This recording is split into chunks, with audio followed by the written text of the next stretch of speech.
cosas.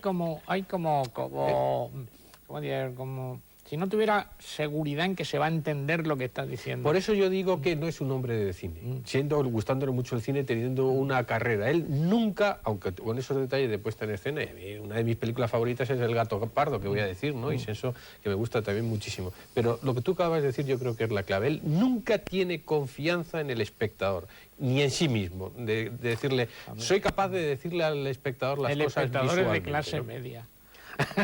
Puede ser. Eso te ha quedado bien. Puede ser, digo, solo puede ser. Solo puede ser, ¿no? Vuelvo al personaje de Helmut Berger, porque es verdad lo que habéis dicho, que es probablemente su mejor película. Está muy bien. Está muy bien. Y al final, ¿sabes por qué? Porque es esa tropa de tarambanas que arrasan la casa y después se van. Es decir, no les importa nada. Una casa que probablemente la familia del profesor ha tardado 100, 150 años en ir construyendo, el paso del tiempo, lo que se va acumulando. Y esta tropa que entra, la rompe y después se va, y ya a por otra. No se va, y dice, es una metáfora muy... Se vuelve a poner y no pasa nada. Claro, o sea, eso es, ¿no? Eso es una metáfora contemporánea dinero, ¿no? de ese precio del progreso que es la destrucción. Y después, lógicamente, un tema muy valle-inclanesco en Helmut Berger, que es las víctimas inocentes. Porque al final el que muere es Helmut Berger. Burt Lancaster, ya la edad y tal, pero estos han llegado, han destruido, quizá han acelerado la enfermedad del profesor, se han cepillado a Helmut Berger y ahora vamos a por otro. Bueno, es demoledor. Final muy forzado, excesivamente forzado, sí. Melodramático, desde claro. el punto de vista. Claro. Ya, plenamente. Sí, tú lo decías. Tú lo has dicho y tienes toda la razón. Desde la carta a tu hijo. Sí. La imagen de la Pietà casi llevando a Berger desesperado, encadenándolo inmediatamente con respecto a la muerte. Casi si acaba con el soliloquio de Lancaster magnífico, hablando del escritor, de los pasos de la muerte, etcétera, y acabas con el Electro, pues ya es bastante. Si ya le han destruido lo que le quedaba de vida, las posibilidades de abrirse al exterior, ya han pasado frívolamente por la vida, ya lo hemos visto, ¿no? Es esa manera de Visconti de cerrar a veces un poco demasiado operísticamente, demasiado teatralmente antes de que caiga literalmente la cortina del telón sobre los espectadores, ¿no? El soliloquio final de Lancaster a mí me gusta mucho, porque a veces que Lancaster está prodigioso. Pero te gusta menos cuando lo coge como si fuera su hijo. No, es que eso me parece, Claro, no voy a decir horrendo, me parece forzado, forzado. Incluso está rodado con demasiado espacio, o sea, con un espacio muy teatralizado. Si para que venga Si desde no corresponde atrás, a la realidad, le hubieran ayudado, no está solo. Incluso está mal rodado porque Lancaster no puede con el peso y ha tenido que cambiar plano para que pudiera llevarlo al sitio. Sí. No, incluso ese apartamento parece de película, con perdón, italiana o segunda o de tercera, es decir, con esos el horno destruido, bueno, a mí me parece que ese final destruye muchas cosas. Está bien lo de ese casi antefinal, vamos. Esos son los riesgos, pero eso también estaba de alguna manera en Muerte en Venecia. Me estaba pensando en Muerte en Venecia, en esa imagen patética cuando se le va derritiendo el tinte, que hay un giro en la película también que cambia, como tú señalabas hoy en esta. Es que ahora en los cines, en el mundo, eso que llaman los malls, donde van los chicos con un cubo de palomitas y vasos gigantes de refrescos, están dictando que docenas y docenas de directores que nos gustan a todos se están quedando sin trabajo o hacen algo de lo que pueda gustar en ese momento. Y entonces tanto Mankiewicz, que tenía una furia verbal más grande que Visconti, o estos tenían que ponerse y les decían, hay que ayornarse, hay que ponerse, el cine demanda otras cosas. Por eso el apartamento ese pop es un horror, porque está como diciendo, ¿para qué es moderno como lo han puesto ellos? Y parece una película italiana de esas de Patrone Griffi, de las que se hacían entonces, porque es ese el pop y todo eso.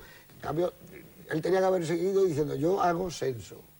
Pero eso lo ha pasado, lo sabes tú. El único que ha mantenido ahí un espíritu, ni siquiera Hitchcock, que ha hecho las últimas películas de Hitchcock eran concesiones continuamente a las modas. John Ford, que acabó haciendo 7 mujeres como tenía que hacerlas. Y dijeron, este hombre se ha vuelto loco, está fuera del tiempo, ¿no? Dijeron, este se ha vuelto loco, John Ford.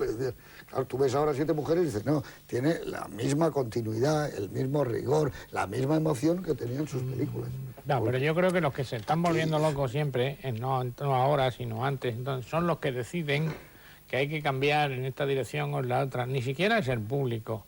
No es que el público va a ver lo que se ve en pantalla, como ve en la televisión que se ve. Yo siempre me pongo el mismo. Hay mucha gente, es como si dijéramos, hombre, es que en España en los años 40 a la gente le gustaban las lentejas con piedras. Dice, no, hombre, no, es que no había más que lentejas con piedras y terminaron estando muy ricas las lentejas con piedras. Entonces ahora no hay más que un tipo de cine que es el que una gente que no viene del mundo del cine, que viene del mundo de la empresa, que viene del mundo...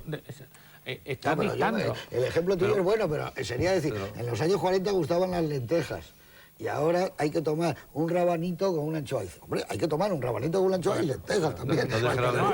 Puedes seguir tomándolas. Hay un tipo de cine que no se puede perder. No obstante, la carrera de Visconti acaba con El Inocente, una obra de D'Annunzio, que tiene unos momentos estupendos también. O sea que él no se quedó en la parte final de Confidencias, sino que probablemente si le hubiera dado... Pero D'Annunzio hace condiciones también a mayor...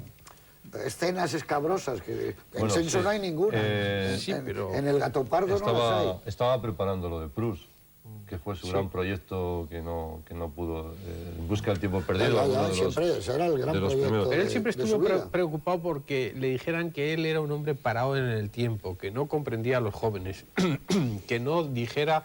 Y eso a él se lo reprocharon después de su primera etapa muy combativa, es decir, cuando pasa al lirismo, del realismo, de que habéis hablado, de la épica o al lirismo. Él estaba siempre muy preocupado porque le decían continuamente, Visconti no se ocupa de las cosas de Italia, Visconti no hace un discurso sobre lo que está sucediendo en Italia. Visconti es un hombre atrapado entre bibelots en un palacio estupendo en la villa de Ischia. Visconti es un aristócrata que tiene la pose del comunista pero no se ocupa, y yo creo que de algún momento él vio la oportunidad en Confidencias de hablar desde su punto de vista, desde el punto de vista de Lancaster, de las cosas que estaban alrededor. Y le salió un discurso que los progresistas llamarían reaccionario, por decirlo de alguna forma, pero era el discurso inevitable de alguien que quiere comprender que necesita escapar de ese sueño profundo, pero que ya no tiene tiempo. Lo dice el profesor. Pasa siempre, el tiempo le dio la razón. Pero es que, lo que dice. Y en el mezcla demasiados temas. Mezcla en ese discurso demasiados temas. Un ejemplo, si me permites, un ejemplo gráfico es el cuervo. El pájaro.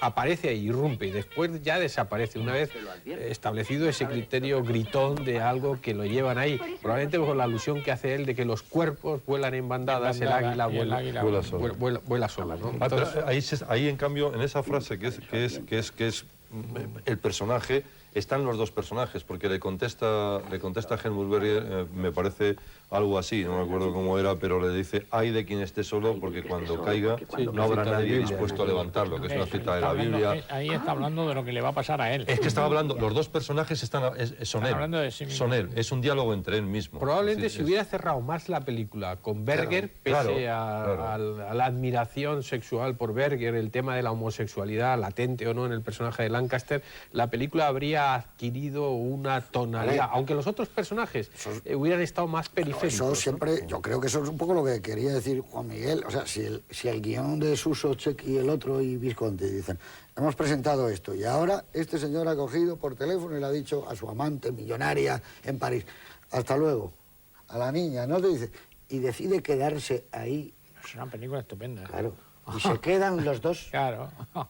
Y incluso con el mismo accidente de que empieza a descubrir que tiene problemas con la mafia y que le están pegando y que él lo trata, lo cuida, lo recupera y sigue quedándose en esa casa, la película es distinta. Pero esa no era la película que quería hacer Visconti por las razones que estamos hablando. Es una película estupenda. Es que el año 74 no se Oye, las bromas... Esa es la película. Y la que yo creo que profundamente hay trozos que a mí son los que me gustan cuando digo, te tiras 15 minutos o 20, que esa es la película. Y hay un dato... Y hay un dato esencial, y es que... Es su biografía, además. Y es que él lleva a Berger al refugio donde se refugió su madre, donde estuvieron los refugiados políticos, judíos, etcétera, en el colmo de la intimidad. Esa es la película. Lo que pasa es que la película casi inmediatamente después se despeña con la orgía.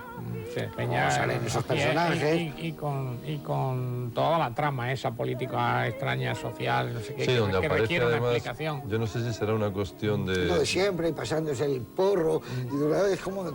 es un tópico, pero como lo hemos visto en otras ejemplos. Esas escenas hoy son más antiguas.